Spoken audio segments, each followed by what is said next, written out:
मेरी शादी को 5 महीने हो चुके थे।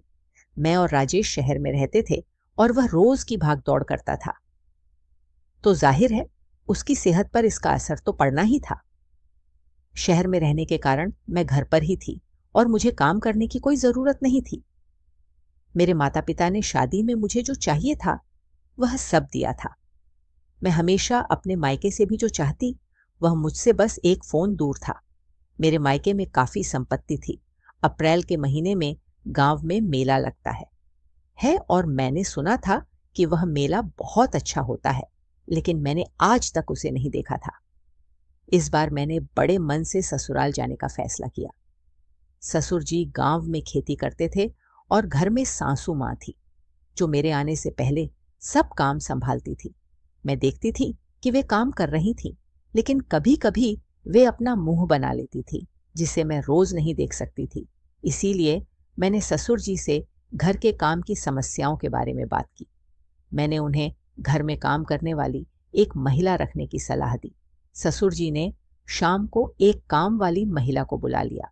अब मुझे और सासू माँ को घर के काम करने की जरूरत नहीं थी, लेकिन फिर भी सासू माँ मुझे ससुर जी के पास जाकर शिकायत करती दिखी। वे कह रही थीं, जब मैं बीमार होती हूं तो तुम बाहर से सब्जी भी नहीं मंगाते और मुझे भांकरी बनानी पड़ती है, लेकिन तुम्हारी बहू 2 काम करके खुश हो जाती है, तो तुम काम करने वाली ले आए हो। ससुर जी ने सासू माँ की बात पर कोई जवाब नहीं दिया। कुछ दिनों बाद सासू माँ बाथरूम में गिर गई और उनके पैर में 20 दिनों के लिए प्लास्टर लग गया। अब उन्हें देखभाल की जरूरत थी, इसलिए घर में एक काम वाली महिला थी। राजेश अपनी माँ से मिलने के लिए शहर से गांव आया था और वह मुझे साथ ले जाने की सोच रहा था, लेकिन मुझे गांव का मेला देखना था और उसके बिना मैं कहीं भी नहीं जाने वाली थी। जब से मैं ससुराल आई थी, मैं ससुर जी को रोज खेत में जाते हुए देख रही थी। वे तो बड़े ही अच्छे लगते थे और उन्हें देखकर मैं भी खेत में जाने का मन बना रही थी।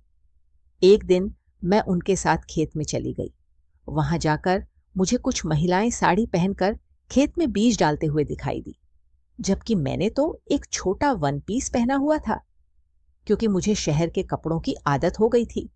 ससुर जी ने मेरे कपड़ों के बारे में कुछ नहीं कहा, वे मुझे वैसा ही रहने देते थे। मैंने कुछ महिलाओं के काम को ध्यान से देखा और थोड़ी देर बाद मैंने भी उनके जैसा बीज डालना शुरू कर दिया। बीज डालते डालते मैंने एक लाइन पूरी कर ली। जैसे ही मेरी लाइन खत्म हुई, मुझे पता ही नहीं चला कि ससुर जी मेरे पीछे खड़े थे। जब मैंने आखिरी बीज डाला तो मैं सीधे ससुर जी से टकरा गई। मुझे नहीं पता था कि वे कब मेरे पीछे आए। मैंने उन्हें सॉरी कहा और अपने मिट्टी भरे पैरों को धोने के लिए गई। जब मैं अपने पैर धो रही थी, तभी ससुर जी वहां आए और उन्होंने अपने हाथों से मेरे पैरों पर पानी डाला। वे मेरे खुली ढड पर नजर घुमा रहे थे। पांव धोने के बाद मैं घर की दिशा में चलने लगी। उस दिन रात को मैंने ससुर जी को खेत में जाते हुए देखा। घर में केवल एक टॉर्च थी और वह लेकर ससुर जी खेत की ओर निकल पड़े। इतनी रात में अंधेरे में उनके पीछे जाना मुझे अच्छा नहीं लगा, इसलिए मैंने अपने कमरे में जाकर सो जाने का फैसला किया। सुबह जब मेरी आंख खुली तो गांव की सुबह की ठंड कुछ अलग ही थी। उस ठंड में मैंने ससुर जी को दंड बैठक करते हुए देखा। उन्हें इस तरह पहली बार देख रही थी और वे 50 साल के व्यक्ति के मानक से बिल्कुल भिन्न लग रहे थे। उन्होंने अपने स्वास्थ्य का अच्छे से ख्याल रखा था। वहीं सासू माँ ससुर जी की तुलना में काफी बूढ़ी लगने लगी थी। आज से गांव की यात्रा शुरू होने वाली थी। संध्या को मैंने साड़ी पहनकर ससुर जी के साथ यात्रा देखने के लिए निकल पड़ी। सासू माँ मुझे देखकर जल रही थी। ऐसा लगता था कि जब भी मैं ससुर जी के साथ कहीं जाने की कोशिश करती, वे मुझ पर गुस्से से देखती थी। मैं हमेशा उनको नजरअंदाज करती थी। हम यात्रा के लिए निकले। रास्ते में ससुर जी ने कहा, बेटी साड़ी में तुम बहुत खूबसूरत लग रही हो। उन्होंने मेरी तारीफ की, जिसके लिए मैंने उन्हें धन्यवाद कहा। जब हम यात्रा में पहुंचे तो दर्शन करके लौटते वक्त बहुत भीड़ थी। अचानक मुझे अपने पेट पर किसी का हाथ महसूस हुआ और मैं जोर से डर गई। जब मैंने पीछे मुड़कर देखा तो वह हाथ मेरे ससुर जी का था। उन्होंने बताया, मैं तुम्हें भीड़ में किसी का स्पर्श न हो, इसके लिए तुम्हें सहारा देकर बाहर ला रहा था। ससुर जी उस भीड़ में मेरी सुरक्षा कर रहे थे, जबकि मैं कुछ और ही समझ रही थी। मैंने कहा, ठीक है ससुर जी, चलिए हम अब चलें। ससुर जी मुझे पालने में ले गए और मैंने बड़ी खुशी से पालने में बैठने का सोचा, लेकिन जैसे ही वह पालना थोड़ा ऊंचा हुआ, मुझे डर लगने लगा और मैं ससुर जी से चिपक गई। पालना रुकने के बाद ससुर जी ने मुझे बुलाया। जब मैंने आंखें खोली तो खुद को उनके गले में पाया। मैंने माफी मांगी और पालने से बाहर आ गई। जब मैं पालने से नीचे आई तो मुझे हल्का सा चक्कर आया। ससुर जी मेरे लिए पानी की बोतल लाने चले गए। तभी एक व्यक्ति ने ससुर जी को आवाज दी, आपकी शहरी बहू बहुत ही खुलकर नजर आ रही है। मैंने अभी आपको दोनों को पालने में देखा। वह गांव का एक गृहस्थ था और ससुर जी का मित्र। उन्होंने मुझसे हाथ मिलाते हुए कहा, मैं अमन इस गांव का डॉक्टर हूं।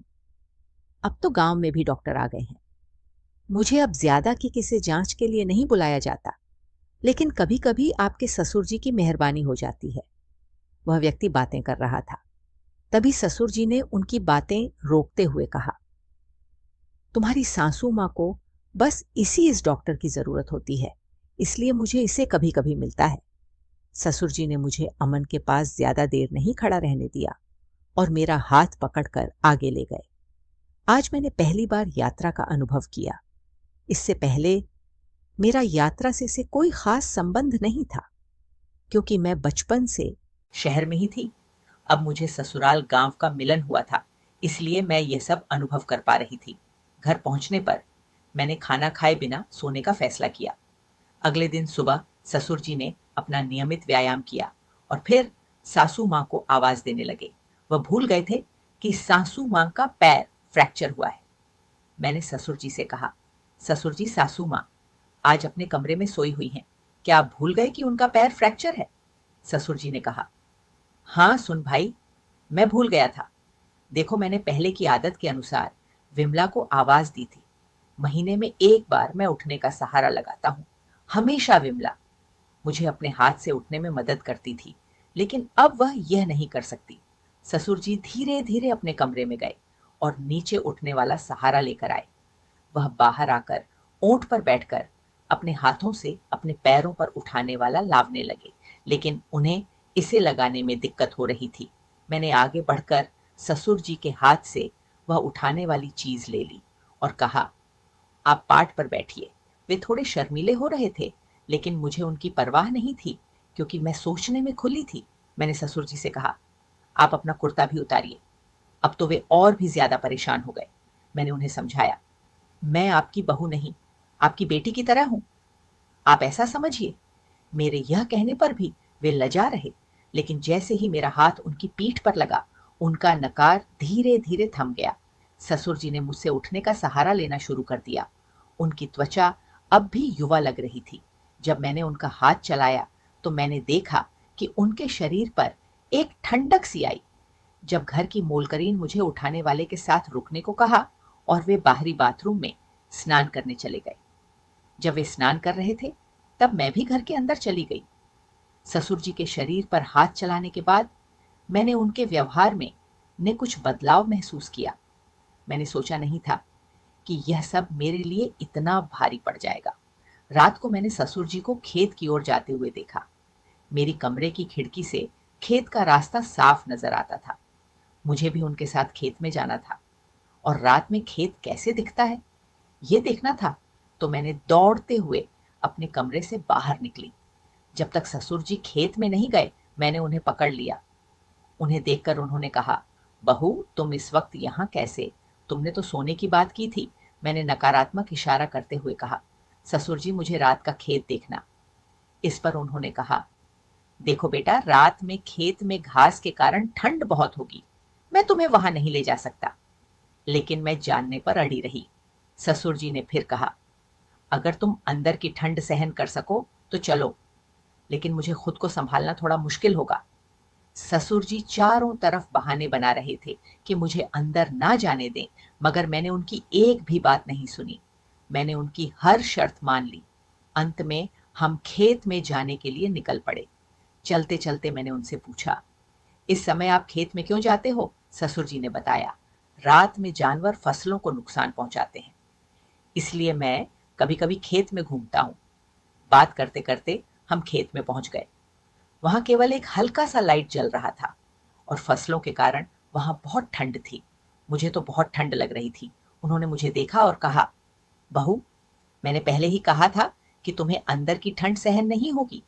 अब तो तुम ठंडी हो गई है ना। मैं उन्हें इनकार नहीं कर सकती थी क्योंकि वे सब कुछ देख रहे थे। ससुर जी ने मुझे अपने ऊपर एक शॉल दे दी और फिर उन्होंने मुझे वहां चल रहे लाइट के पास खड़े होने को कहा और वे थोड़ी अंदर जाकर जांच करने लगे कि वहां कोई जानवर तो नहीं है। तब मुझे एक अजीब आवाज सुनाई देने लगी। मैंने ससुर जी से उस आवाज के बारे में पूछा तो उन्होंने कहा, रात में कई बार ऐसे आवाज आती है, लेकिन डरने की कोई जरूरत नहीं है। मेरा हाथ पकड़ो और आगे बढ़ो। मैंने ससुर जी का हाथ पकड़कर आगे बढ़ने लगी। अचानक मेरा पैर वहां पड़े एक पत्थर में अड़ गया और मैं ससुर जी के ऊपर गिर गई। हम दोनों गलती से एक गन्ने के ढेर पर पड़े थे और हम एक दूसरे के बहुत करीब आ गए। उनकी धड़कन थोड़ी तेज हो गई थी। ससुर जी ने कहा, आज पहली बार तुम्हारी सासू जी के बाद कोई दूसरी महिला इतनी पास आई है। यह सुनकर मैं तुरंत उनसे दूर हो गई और कहा, ससुर जी, मेरा पैर गलती से अड़ा था और मैं आप पर गिरी। ऐसा कोई और मतलब नहीं है। मैंने यह भी कहा कि मैं खेत का रास्ता नहीं जानती, इसीलिए मुझे घर पहुंचने तक आपका हाथ पकड़कर चलना पड़ा। जब हम खेत से बाहर आए तो हमें अमन मिले। उन्होंने हमें नीचे से ऊपर तक देखा। मेरा हाथ अभी भी ससुर जी के हाथ में था। इससे उन्हें मेरे संबंध पर शक हुआ। जैसे ही मेरी नजर उन पर पड़ी, मैंने ससुर जी का हाथ छोड़ दिया और घर की दिशा में बड़क घर पहुंचते ही दरवाजे पर काम वाली मुझे नजर आई। मैंने उनकी तरफ ध्यान नहीं दिया और अपने कमरे में चली गई। दूसरे दिन सुबह डॉक्टर घर आए। उन्होंने मुझे ऐसी नजर से देखा कि मुझे अजीब सा लगा। ससुर जी ने उन्हें बड़ी आंखों से देखा तो उन्होंने मेरी तरफ देखना बंद कर दिया और फिर सासू माँ के कमरे में चले गए, जहां वे उनकी जांच के लिए आए थे। सासू माँ के कमरे में मैं आज नहीं गई। जब डॉक्टर सासू माँ के कमरे से बाहर आए तब ससुर जी उन्हें घर के बाहर छोड़ने गए। इसी दौरान काम वाली माँ के कमरे से बाहर आई और कहा, बड़ी मालकिन ने आपको अंदर बुलाया है। काम वाली मुझे बताकर किचन में चली गई और मैं सासू माँ के कमरे में गई। अंदर जाते ही मैंने उनकी तबीयत के बारे में पूछा तो सासू माँ बोली, मेरी तबीयत की बात छोड़, लेकिन तुम्हारा क्या चल रहा है। तुमने मुझे प्लास्टर करवाकर एक कमरे में बैठा दिया और तुम अपने सासरे के करीब जाने का प्रयास कर रही हो। उन्होंने कहा, सुन, तुम अपने ससुर को सामान्य पुरुष ना समझो। एक बार अगर वह फा हो जाए तो तुम्हारी बुरी हालत हो जाएगी। उनकी उम्र में पुरुष और भी सक्रिय होते हैं। अगर तुम उनके करीब जाने का प्रयास करोगी तो एक रात में ही वह तुम्हारा नामो निशान मिटा देंगे। तुम्हारे सासरे के साथ जो कुछ भी हो रहा है वह सब मेरे कानों तक पहुंच चुका है। सासू माँ ने मुझ पर बिल्कुल गलत आरोप लगाए थे। मैंने पहले कभी ऐसी बातें नहीं सुनी थी और मुझे उनके बोलने का बहुत बुरा लगा। मैं रोती हुई उनके कमरे से बाहर आ गई। मैंने अपने कमरे में जाकर रोने लगी। कुछ ही देर बाद ससुर जी वहां आए और मुझे रोता हुआ देखकर मेरे पास बैठ गए। मैंने उन्हें सासू माँ और मेरे बीच हुई बातचीत के बारे में बताया। ससुर जी ने कहा, बहू, तुम्हें अपनी सासू माँ की बातों पर ध्यान नहीं देना चाहिए। वह खुद बूढ़ी हो गई है और अब मुझ पर शक करने लगी है। तुम्हारा स्वभाव तो खुला है और मुझे पता है सासू माँ की बातों का ससुर जी पर कोई असर नहीं हुआ। उन्होंने मेरा चेहरा पचकर मुझे गले लगा लिया। मुझे उनके समुद्र जैसे स्वभाव को समझने का अच्छा मौका मिला था और यह एक बढ़िया मौका था अपनी बातें उनसे साझा करने का। फिर मैंने उनके गले से हटकर अपने कमरे का दरवाजा बंद किया और ससुर जी के पास बैठ गई। मैंने कहा, ससुर जी, मुझे आपसे एक महत्वपूर्ण बात करनी है। मैंने उन्हें अपने और राजे के बीच का एक राज बताया कि मुझे कभी बच्चा नहीं हो सकता। आज मैंने ससुर जी को बता दिया कि मैं उन्हें कभी नाती नहीं दे पाऊंगी। मुझे लगा कि ससुर जी मुझ पर गुस्सा होंगे, लेकिन उन्होंने पूरी शांति से मेरी बात सुनी। फिर उन्होंने एक अच्छा सुझाव दिया। सुन बाई, मैं राजेश को समझा दूंगा कि उसे गोद लेना चाहिए। ससुर जी का यह समझदारी भरा सुझाव मेरे दिल को छू गया। जैसे ही वे मेरे कमरे से बाहर गए, घर की काम वाली ने उन्हें देखा। मुझे उसकी परवाह नहीं थी। अगर उसने सासू माँ को कुछ बताया भी तो मुझे अब कोई फर्क नहीं पड़ता, क्योंकि ससुर जी अब मेरे साथ थे। सासू माँ ने मुझसे कई अनावश्यक बातें की, लेकिन मैंने ससुर जी का समर्थन नहीं छोड़ा। इससे सासू माँ ने राजेश को गांव बुलवाया। जब वह गांव आया, उस दिन रात को हम दोनों के बीच बहस हुई। मैंने ससुर जी से कहा कि हमारे कमरे में सोने के लिए उन्हें मेरी बात सुनकर कोई दिक्कत नहीं हुई। ससुर जी मेरे बगल में बिस्तर पर सो गए और राजेश जमीन पर बिछावन डालकर सो गया। कुछ समय बाद मुझे राजेश की नींद में बड़बड़ाने की आवाज सुनाई दी, जिससे मैं चौंक गई।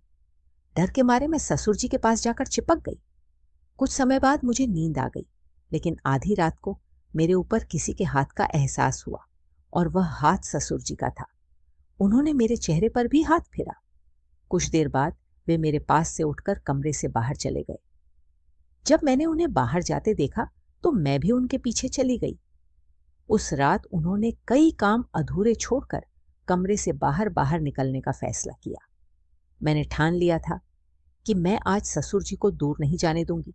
मुझे समझ में आ गया था कि आज रात उन्हें मुझसे क्या चाहिए। ससुर जी अब खेत की ओर जा रहे थे, तो मैंने छुपकर उनके पीछे जाना शुरू कर दिया। आज वे खेत के एक अलग हिस्से में गए थे और वहां एक छोटी सी कुटी में दाखिल हुए। वहां एक बत्ती जल रही थी और वह जगह काफी गोपनीय सी थी, क्योंकि मैंने पहले कभी उसे नहीं देखा था। ससुर जी ने कुटी में जाते वक्त चारों तरफ नजर डालकर देखा और फिर अंदर चले गए। मैं एक पेड़ के पीछे छुप गई। जैसे ही ससुर जी अंदर गए, मैंने पेड़ के पीछे से बाहर आकर उस कुटी की ओर बढ़ने लगी। अंदर से मुझे एक महिला के रोने की आवाज सुनाई देने लगी। जब मैं खिड़की से झांक कर देखने लगी तो मेरे पैरों तले से जमीन खिसक गई। अंदर एक महिला थी जो प्रेग्नेंट लग रही थी। ससुर जी और सासू माँ से छिपाकर इस तरह की बातें कर रहे थे। वहां अमन डॉक्टर भी मौजूद था, जो उस महिला की जांच कर रहा था। ससुर जी ने कहा, आज से हम अच्छी ट्रीटमेंट शुरू करेंगे। यह बच्चा हमें सुरक्षित चाहिए और इसकी दूसरी माँ बाहर इंतजार कर रही है।